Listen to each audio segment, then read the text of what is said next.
Okay, it's about 6:31, and so we're going to go ahead and get started. We are already at week number 4. Week number 4, and this quarter is moving very, very fast. Just to remind you, we have 3 more lectures: week 6, week 8, and week 10. And that we have, after this week, just 7 more weeks, and the quarter will be over, and that will be the end of the quarter. So I'm hearing some echo. I don't know what that is from, but I'm hearing it. Okay, that echo is still playing. Let me fix it.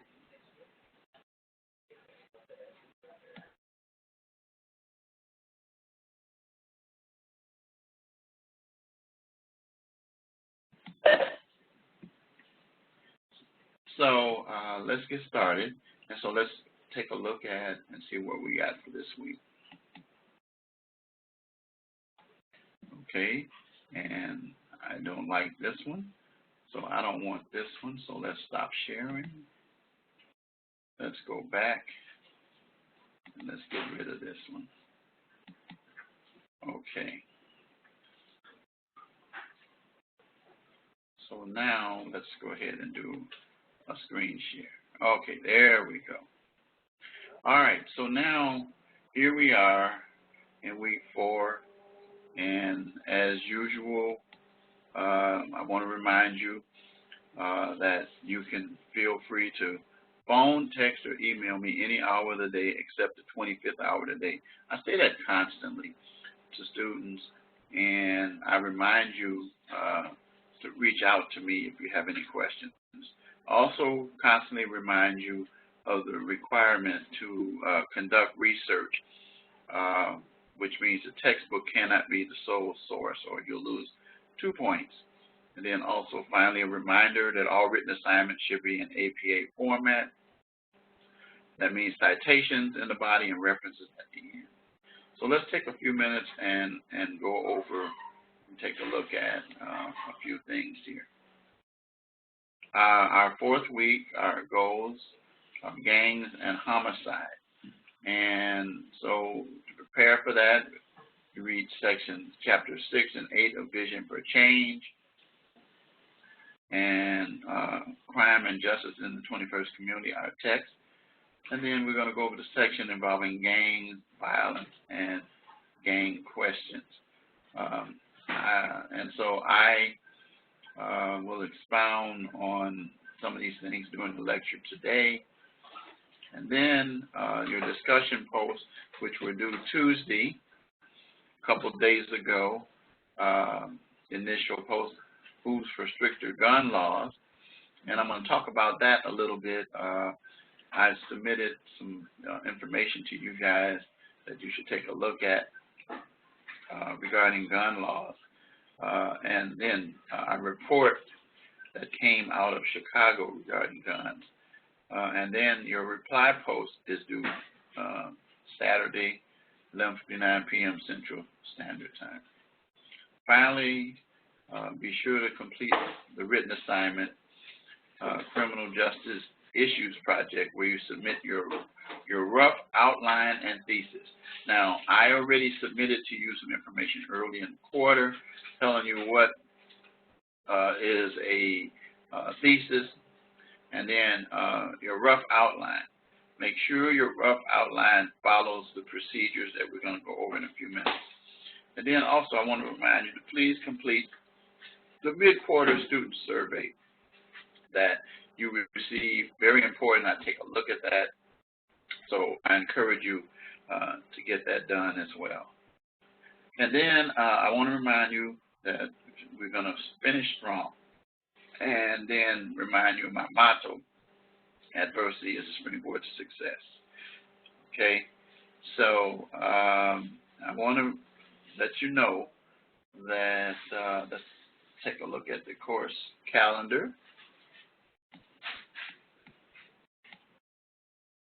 Course calendar. Here we go. It gives you your reading assignment. It gives your initial post that I elaborate on, the lecture time, and then your reply post, and then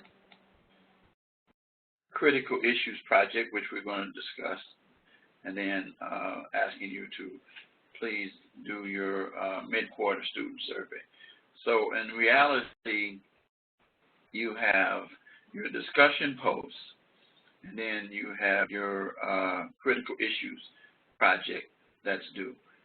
That's your written assignment for this week. So you want to make sure that you get that done by Sunday, the 29th. Sunday, the 29th.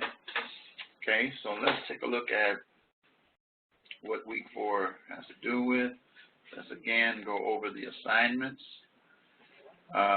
discussion posts, and many of you have submitted posts already on the initial posts and about stricter gun laws and so forth, and many of you elaborated, and then, like I said, I responded and submitted to you a copy of a report on that was recently completed and released by the University of Chicago concerning guns in Chicago, which is kind of typical of what's happening in a lot of urban communities.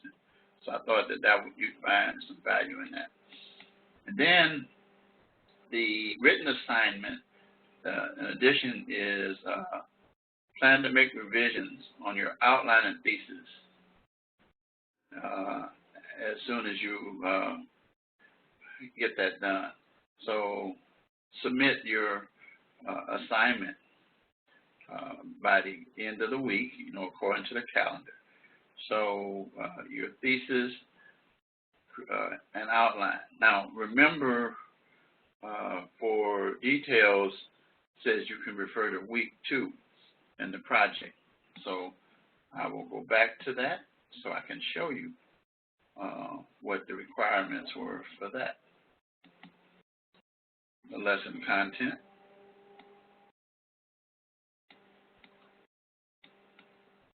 Let's see, it's in the assignment section. Let's go back. The assignment section. It's at the bottom here. Here we go. For your first step of your project, conduct preliminary research, then write a paragraph to announce what your topic is. This is how you started it out. Now, at the same time, when you do your project itself, be cognizant of the fact that in week 1, we discussed your critical issues project.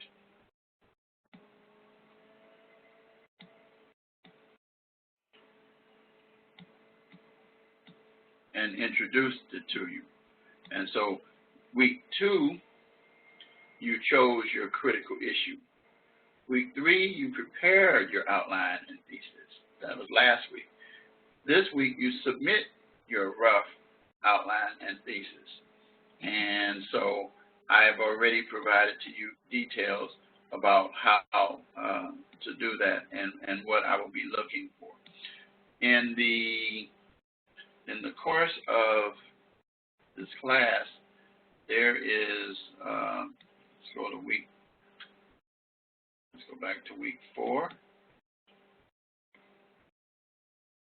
And then let's take a look at, I think I have it right here. See it under course materials. Tells you how to write your introduction. Tells you how to do your annotated bibliography, which will be coming up. And then it also tells you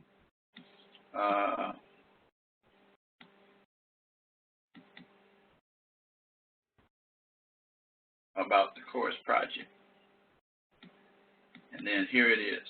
This is the criteria. I sent you this already, the scoring rubric. And the rubric says you receive 30 points. What the thesis does, and explains what I'm looking for 5 points. Outline, introduction of the thesis, critical issues background, and presentation of both sides of the issue, personal stance for improving administration of justice, and then the outline reflects support from research. Now, what that means is that the outline should list the sources that you have started to research to prepare this project. And then, of course, the standard mechanics for spelling, punctuation, grammar, writing style, and then the APA format as required. So that's how you do week 4. Okay, so there it is right there. But I did send this to you. Whoops. And again, we go back to the course messages.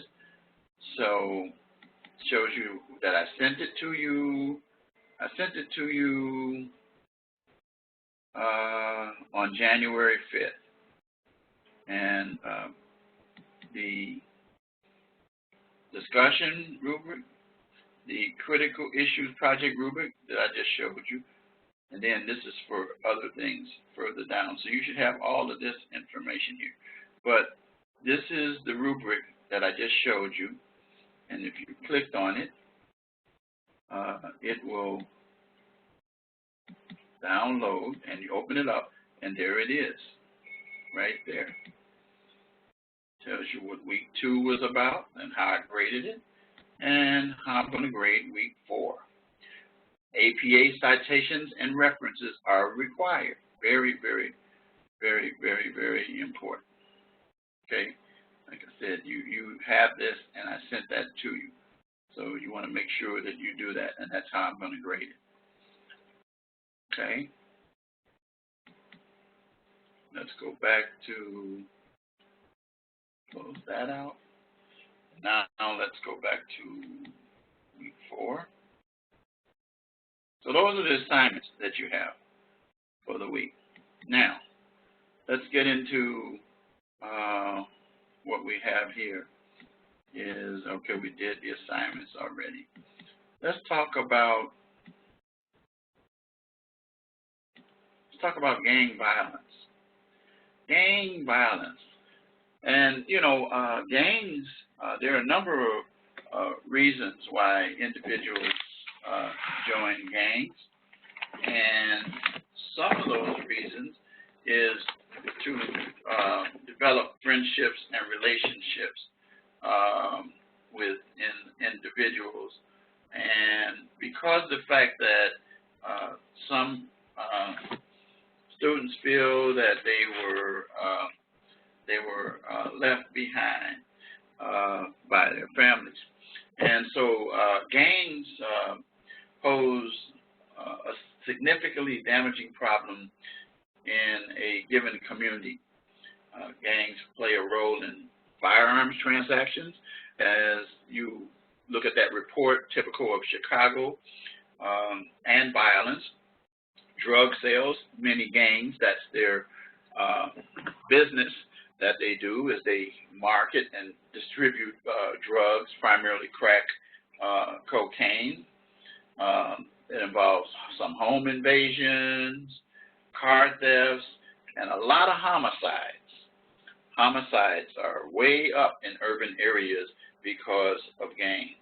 You'll see graffiti all around the place and a number of other things. Gang activity has increased tremendously over the past decade.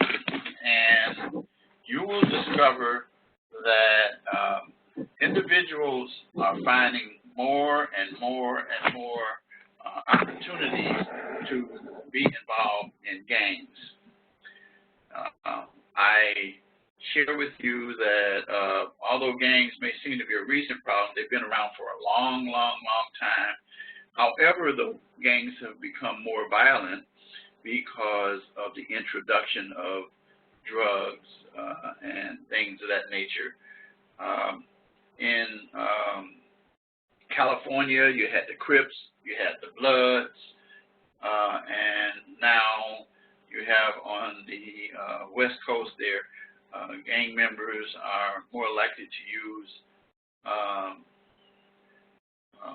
different colors to identify who they are, and so anyway, there are battles. And then on the East Coast, use other things like maybe necklaces, but almost every area they use some kind of colors to identify. So what happens, unfortunately, is that innocent young people don't know that, and they don't know the colors, and they will wear them thinking it's a fashion thing, but instead they'll set themselves up to be viewed as possible gang members. There are gangs from all walks of life, Asians, Chinese, Vietnamese, Filipino gangs, and so forth. And so the bottom line is that there's a whole lot of automatic and semi-automatic weapons that have fallen into the hands of gangs. Graffiti, as I said, indicates that territory or marking the territory. So as law enforcement officers must endeavor to eradicate the problems of violence of gangs in the territories and the communities. And some people have said and state that urban terrorism, in which aggressive gangs dominate the social lives of some American neighborhoods, is a more tangible and daily threat to society than foreign terrorism. But I guess that would depend on where you live. So it's not easy, but we must deal with that. There are special units in many communities to deal specifically with gangs. The Federal Bureau of Investigation is often set up and have a special task force to deal with gangs, because a lot of activities cross state borders, and therefore it brings in the federal government. So gangs are everywhere.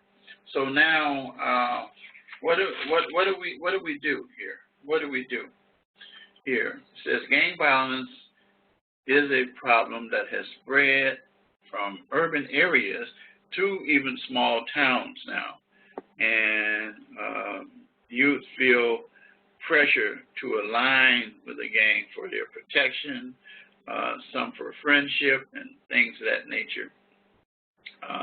Some gangs arise out of protection of their communities, and thus community members may be protecting the community. That's not very often.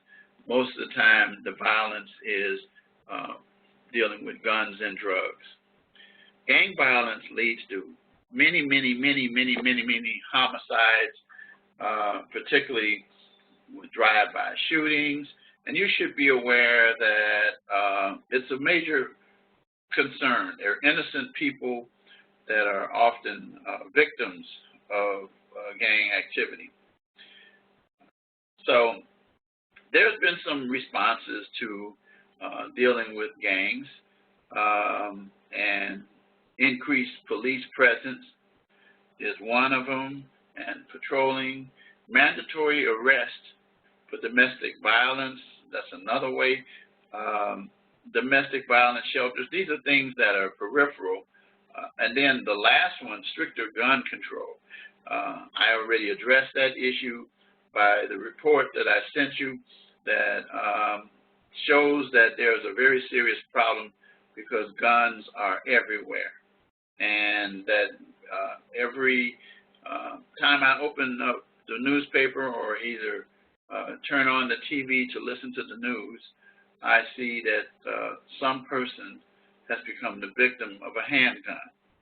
And so with the question of stricter gun control as being one of the steps, some, people, the people who want the guns, the strong lobbying of the NRA has allowed guns to be sold.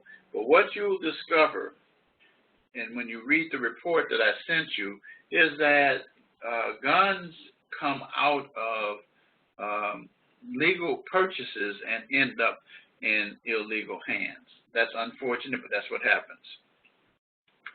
In regards to gangs and homicide, many gangs were abused, it says, or neglected at home and found acceptance and support through the gangs. The gang became, so to speak, they're kind of like family. And as a result, they became immensely loyal. A lot of the gangs would use juveniles to commit offenses because they wouldn't go to jail as long as adults. And so the gang violence is a very serious problem and must be addressed in criminal justice. It is a good topic to do a paper on, as I've told a couple of my students, and I've had some in the past who have done it. So let's talk about these gang questions. Let's take a few minutes to go over that before we conclude.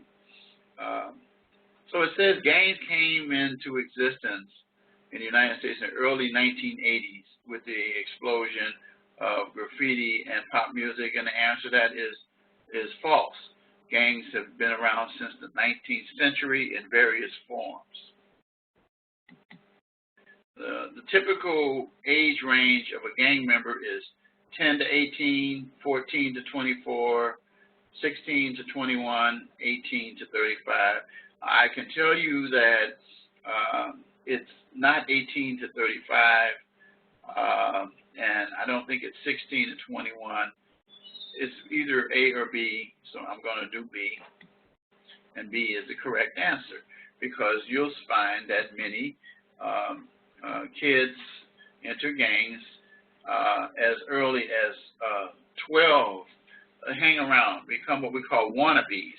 They look up to these gang members because they see them with blingage. They see them either with some expensive cars. They see them with bankrolls. A kid once told me that was involved in a gang that he would make more money selling drugs through a gang than he would working in McDonald's. And I asked him, I said, which is more dangerous? And the answer, of course, was that he felt, well, I would take my chances, but he never really quite answered the question. And you and I know that the answer is, of course, selling drugs on the corner is more dangerous than working in McDonald's. But generally, youth start to hang around about 12, join gangs at 13 or 14, and then sometimes are incarcerated thereafter as juveniles. And that's how the gangs spread. The grammar schools, the junior high schools, middle schools. Gangs consist of the following types of members or friends of members, except one of these does not. Hardcore, associates, peripherals, invisibles. Invisibles are not a type of gang member. Hardcore gang members commit the crime and defend the gang's reputation. Associates affiliate with the hardcores and recognition, but tend to come and go. Peripherals are not gang members, but they are affiliated with gang members for protection. These are like what I refer to as wannabes. We refer to those as wannabes. Part of the mission of the Gang Resistance Education and Training Program, or GREAT, is to train law enforcement officers to recognize gang activity, reduce illegal gun and drug trafficking by gangs, provide students with skills to resist gang influences or to reduce and discourage gang graffiti in major cities. So I'm not sure about this because I haven't looked at this lately, but I can tell you this, that training law enforcement officers to recognize gang activities would be one of the ideas, but I don't think that it is. I think it goes more to provide students with skills to resist gang influences, and that's probably going to be the correct one. So that's what it is, to provide students with information and skills to resist peer pressure. And that's one of the key factors that cause individuals to join gangs, is peer factor, pressure, and the influences. So this program is an 8-lesson program that takes place in middle schools, where you find those kids that are as young as 12 years old. And the success of the program has caused it to grow nationally. Of course, though, not too many serious inroads, because gangs continue to grow. Sanders in 1994 defined a gang partially as a group willing to kill, to claim, and defend property. Is that true or false? I would probably say true. Yep. And that's what the gangs do. They show a willingness to use deadly force, and doesn't matter who gets in the way. I had a young man one time that I represented, and he was an alleged gang member, and he was trying to shoot one other person, but the other person was apparently in the line of fire. So, you know what? I said, why did you shoot that other person? They had nothing to do with it. You know what his answer was?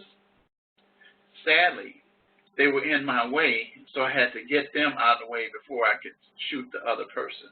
How sad. And that's the kind of mentality, using deadly force to claim and defend territory and to attack rival gangs, resulting in individuals who are kids, babies, seniors, people on their way to work, walking their kids to school, are victims of gunshots. To extort or rob money, to engage in other criminal behavior as an activity associated with this group, and is recognized by itself as an immediate community. It's a community all by itself. This definition is crucial to law enforcement, as it prevents easy recognition, of gangs, and prevents harassment of simple teenage cliques. So what it is that people can be hanging out, and then all of a sudden gunshots break out. Now, here are a few questions as we conclude here that I'm going to ask, and then we're going to put the cursor on it.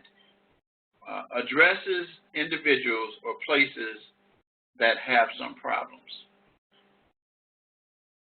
Prevention gang, intervention gang strategy, suppression gang programs, collaborative comprehensive gang programs. Best individuals or places. So it's not that one. How about this one? It's not that one. Try that one. There we go. Intervention gang strategies addresses individual intervention or places that have some problems that hinge on the collective work of a variety of agencies. Well, this is easy. That goes there. And then the broadest audience aimed at groups that pose some risk. There are prevention gang programs, and then the suppression gang programs aim to reduce gang activity. And that's the end of that exercise. Okay. Okay, and then as I say, try to do the survey because it helps us in terms of doing things with the assignments. So that's about it that I have for today. If you have any questions, feel free to reach out to me. I know one student who can't make it to the lectures because of the time that they take place, but there are a couple others. I don't know what's going on there, but I will continue to send archives and hope at some point that you'll reach the meetings themselves, which aren't very long, because of the fact that we pretty much go over the materials and help clarify the assignments that you have. So with that, I'm going to say good night.